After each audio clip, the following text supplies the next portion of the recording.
Ranpur police મથકમાં 6 મહિલા સહિત 12 લોકો વિરુદ્ધ લેન્ડ ગ્રેબિંગની ફરિયાદ નોંધાઈ। પોલીસે તમામ વિરુદ્ધ ગુનો નોંધી તપાસ હાથ ધરી છે। રાણપુર શહેરમાં 12 જેટલા લોકોએ જમીન પચાવી પાડી ગેરકાયદે કબજો જમાવ્યો હતો, જેથી જમીનના મૂળ માલિક જમીન પર ખેતીકામ માટે ગયેલ તે દરમિયાન ગેરકાયદે જમીન પર કબજો જમાવનાર લોકોએ જમીનના માલિકને બીભત્સ શબ્દો બોલીને મારી નાખવાની ધમકી આપતા જમીનના માલિકે 6 મહિલાઓ સહિત 12 શખ્સો સામે ફરિયાદ નોંધાવતા રાણપુર પોલીસે તમામ વિરુદ્ધ લેન્ડ ગ્રેબિંગની ફરિયાદ નોંધી વધુ તપાસ હાથ ધરી હતી। બનાવની જાણ મળતી વિગતો અનુસાર બોટાદ જિલ્લાના રાણપુરના વતની અને હાલ મહારાષ્ટ્રના પૂના રહેતા શૈલેષભાઈ દિનુભાઈ ત્રિવેદીએ રાણપુર પોલીસમાં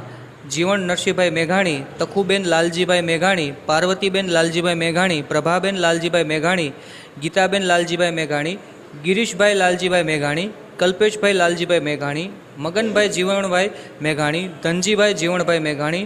રાજેશભાઈ જીવણભાઈ મેઘાણી, હંસાબેન જીવણભાઈ મેઘાણી, ચંદ્રિકાબેન જીવણભાઈ મેઘાણી વિરુદ્ધ ફરિયાદ નોંધાવી હતી, જેથી રાણપુર પોલીસે તમામ 12 લોકો વિરુદ્ધ જમીન પચાવી પાડવાની કલમ હેઠળ ગુનો નોંધી વધુ તપાસ હાથ ધરી છે।